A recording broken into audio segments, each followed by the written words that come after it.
Insperity presents the Small Business Advocate Show with Jim Blasingame, brought to you by FedEx, CareerBuilder.com, and Palo Alto Software. This is a copyrighted production of Small Business Network, Inc., all rights reserved.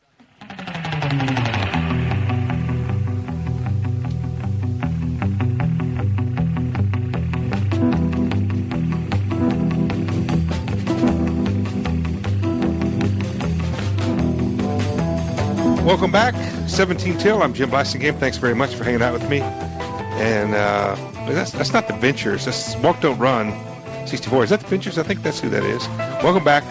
I'm Jim Blasingame. My website is smallbusinessadvocate.com. That's the real Wayback Machine, isn't it? And my website is smallbusinessadvocate.com. I hope you check it out. Lots of stuff there.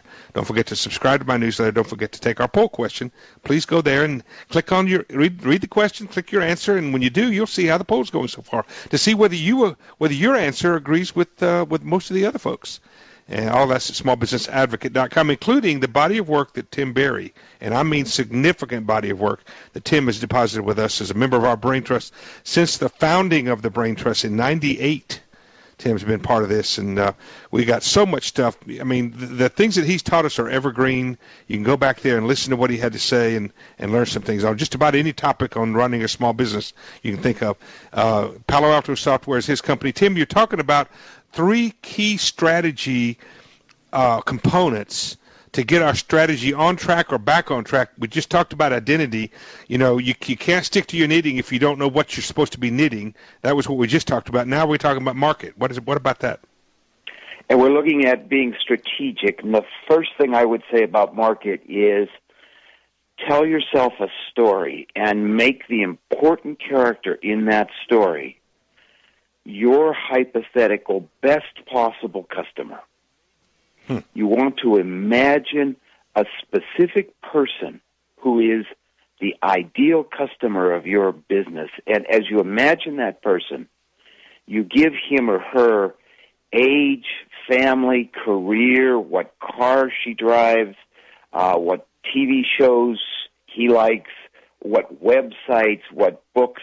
You want to really flesh out the idea of this is our ideal customer. And you're thinking strategically, you're thinking about how does this person find our business and why? What is the problem we're solving for this person?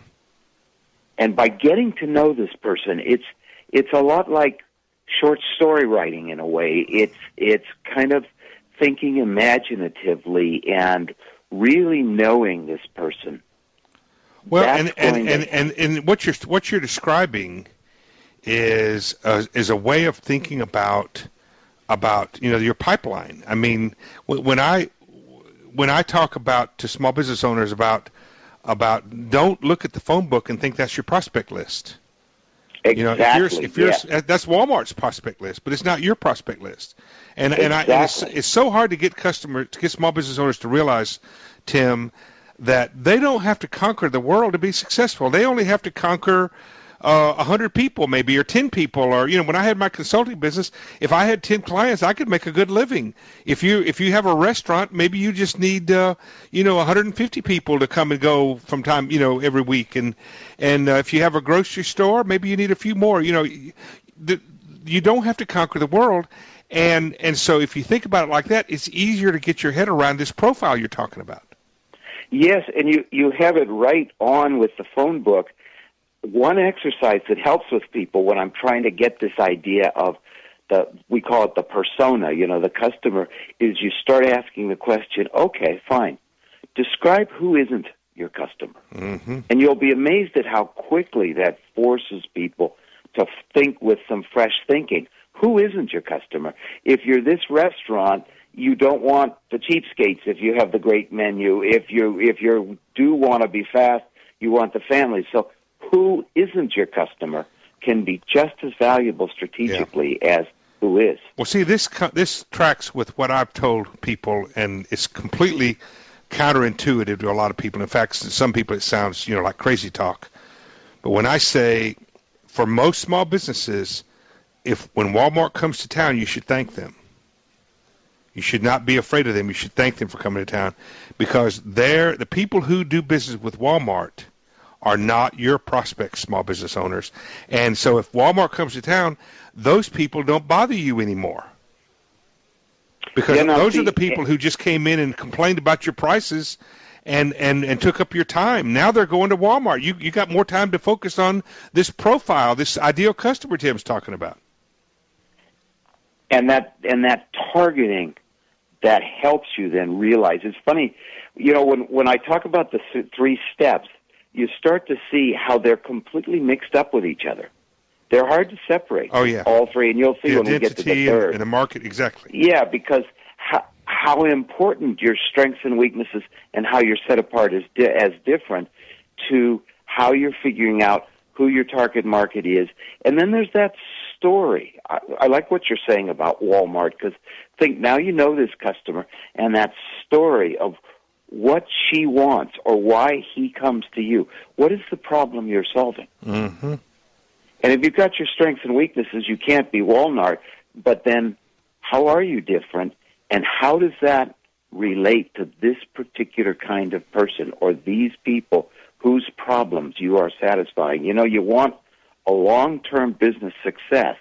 You keep solving problems that real people have, and that sort of guarantees the longevity of the business. Well, and as you're thinking about these people, don't spend a lot of time thinking about how you're going to deliver your product, how about them using your products.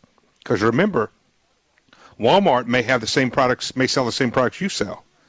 You've got to think of, so basically that's a commodity. You got to think about, when you're thinking about this ideal customer, this profile customer that Tim's talking about, you got to make sure that you're thinking about, okay, how can I deliver that product for a certain person who wants this? They don't want it from Walmart because Walmart can't do what I can do, this thing that I can do.